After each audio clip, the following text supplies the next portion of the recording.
வணக்கம்மா. நானு செல்வி அம்மாட்ட ரொம்ப நாளா பேசணும்னு நினைச்சிட்டு இருந்தேன். எனக்கு இப்பதான் வாய்ப்பு கிடைச்சிச்சு. பேசுறேன். ஏன்னா நிறைய பேசணும் அதை பத்தி. ஏன்னா முதல்ல இருந்து இந்த கேஸ நான் ஃபாலோ பண்ணிட்டு இருக்கிறேன். ஏன்னா அதிகமா டிவி எதுலயுமே அதிகமா நான் இன்வால்வ் ஆக மாட்டேன்.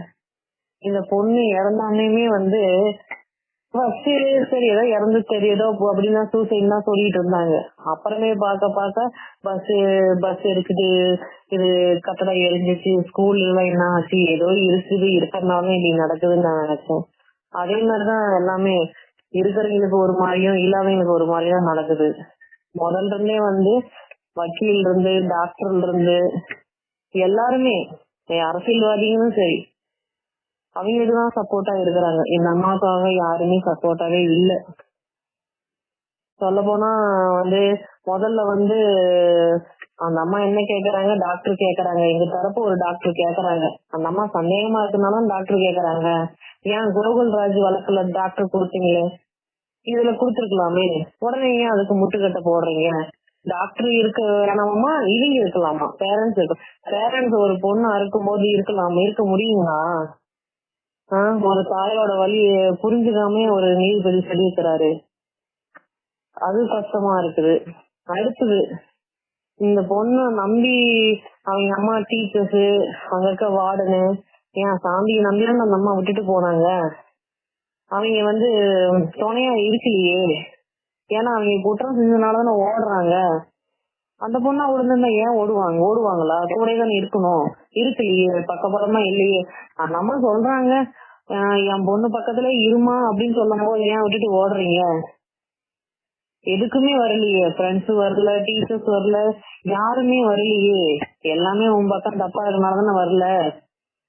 அடுத்து இன்னொன்னு டாக்டர் அவங்க யாரு என்னன்னே தெரியாது. உன்னோட கடமை நீ ஒழுங்கா செய்யலாமே. மருத்துவத்துல என்னென்ன அதுல கோல்மால் பண்ணணுமோ எல்லா வேலையும் பண்ணிட்டீங்க. இதுல கூடயும் ஒரு லேடி டாக்டர் போஸ்ட்மார்டம் பண்றாங்க. அந்த பொண்ணுக்கு எடுத்தது உண்மையை சொல்லிருக்கலாமே, உண்மையா எழுதி கொடுத்துருக்கலாமே. அதுலயும் தில்லுமுள்ளு வேலை நிறைய இருக்குது. ஒவ்வொன்னும் தோண்ட தோண்ட தோண்ட தோண்ட அப்படியே என்னமோ புதக்குழியில இருந்து வர மாதிரி வந்துகிட்டே இருக்குது. என்ன சொல்றதுன்னே தெரியல.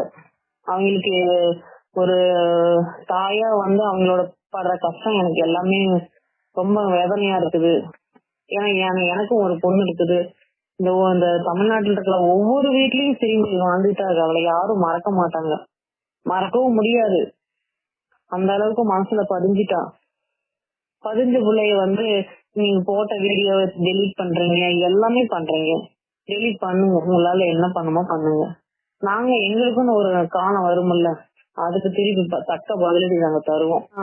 இப்ப ஸ்கூல்ல பாப்பா கூட படிச்ச பொண்ணு நிறைய ஃப்ரெண்ட்ஸ், அவ ஃப்ரெண்ட்ஸ்னா உயிரே விடுவா, உயிருக்கு அவ்வளவு உயிரா நினைப்பான்னு அம்மா சொல்லுவாங்க. ஸ்ரீமதி எங்க அம்மா சொல்லுவாங்க. இதே அவளுக்கு நடந்ததை விட இன்னொருத்திக்கு எவ்வளவுக்காவது நடந்துச்சுன்னா ஸ்ரீமதி கண்டிப்பா நின்று இப்படிலாம் நடந்துச்சுன்னு உண்மையை சொல்லிருப்பா. ஸ்ரீமதி அம்மாவும் அவங்களுக்கு துணை இருந்திருப்பாங்க. நீங்க செய் அப்படின்னு சொல்லிட்டு உண்மையா இருந்திருப்பாங்க. ஏன் பாப்பா அப்படி எல்லாம் பண்றீங்க? அவங்க ஃப்ரெண்ட்ஸ் தானே. நாங்க யாரோ, எனக்கு அவளை பார்த்ததும் இல்ல, பழகினதும் இல்ல, எதுவுமே இல்ல. எங்களுக்கு இருக்கிற வழி வேதனை உங்களுக்கு இல்லையா? அவன் ஃப்ரெண்டு தானப்பா. நீங்க உண்மையை சொல்லலாம்ல, ஏன் பயந்துட்டு இருக்கிறீங்க? அவ்வளவு பயப்படுத்திட்டு இருக்காங்களா உங்கள?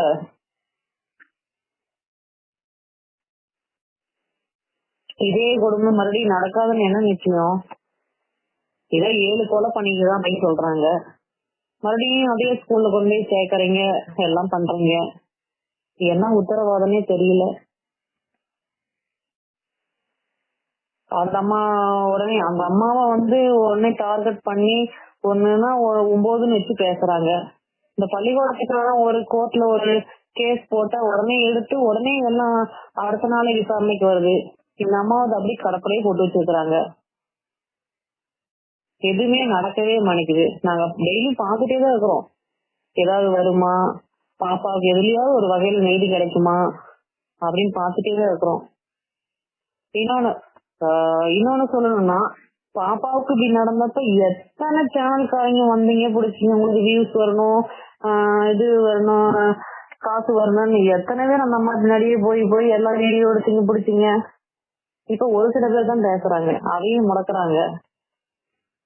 அப்ப உங்களுக்கு காசுக்கு வேணும்னா வந்து பேசுவீங்க, எல்லாம் பாப்பீங்க, இது வேணாம்னு சொல்லுவீங்க. உங்களுக்கு காசு கிடைக்குதுன்னா அவங்கள வந்து ஃபாலோ பண்ண மாட்டீங்க. பாக்கலாம் இப்படி ஏதாவது நடக்குமா? நேத்து வந்து ஸ்ரீமதி, இன்னைக்கு வந்து ஆர்த்தி, நாளைக்கு யாரும் தெரியல. நாங்கெல்லாம் பொதுமக்கள் வந்து பிள்ளைய பத்தவங்களை வந்து அப்படியே பயந்துகிட்டே தான் இருக்கிறோம். அடுத்தது என்ன நடக்குமோ என்ன பண்ணுமோ எல்லாம் சுத்தி சுத்தி நம்ம கூடயே இருப்பானுங்க. அவன் நல்லவமா தான் இருக்கும், அவனுங்கதான் காட்டு மாண்டித்தனமா நடந்துக்கிறானுங்க. பயமா இருக்குது, யாரையும் நம்ப முடியல. இன்னொரு கோரிக்கை முதலமைச்சருக்கு, ஐயா உங்க கட்சிக்காரங்களே தப்பு பண்ணா விட மாட்டேன்னு சொன்னீங்கன்னா ஐயா, எந்த கொம்பனானாலும் நாங்க வந்து இத விட மாட்டோம் அப்படின்னு சொல்லி 2 நாள்ல அவங்க வெளியில வராங்க.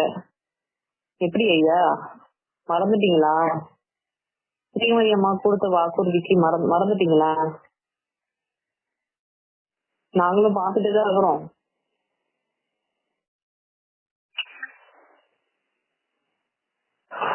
ஒவ்வொரு வீட்லயும் ஒவ்வொரு ஸ்ரீமதி வாழ்ந்துட்டே தான் இருக்கிறா. அவளை நாங்க யாருமே மறக்க மாட்டோம். அவ எப்படி எல்லாம் சீராட்டி பால் ஊட்டி வளர்த்திருப்பா. நல்லா சிரிச்சு பார்த்து பேசிட்டு, இவ்வளவு விட ஸ்ரீமதி அப்பாவுக்கு இதுக்கு நடந்த கொடுமை என்னன்னா, 2 வருஷமா பிள்ளைய பாக்கல, நேர்ல பாக்கல, போன்ல பேசிட்டு இருந்திருக்காரு. நேர்ல பாக்கல, இல்ல பணமா பாக்கணும்னா அவருக்கு பணமா, பெத்த புள்ள பணமா கிடக்கும் போது அந்த வழி எப்பேற்பட்ட வழி. ஸ்ரீமதி அம்மா நீங்க செலவுப்படாதீங்க, கண்டிப்பா நம்ம பிள்ளைக்கு நீதி கிடைக்கும். இன்னைக்கு வேணா வந்து காசு இருக்கவங்க பக்கம் பேசுற மாதிரி இருக்கும், என்னைக்காவது ஒரு நாள் நீதி கிடைக்கும். நாங்க ஸ்ரீமதி எப்பவுமே மறக்க மாட்டோம்.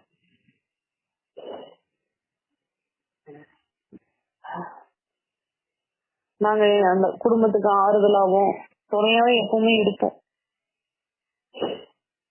நன்றிமா.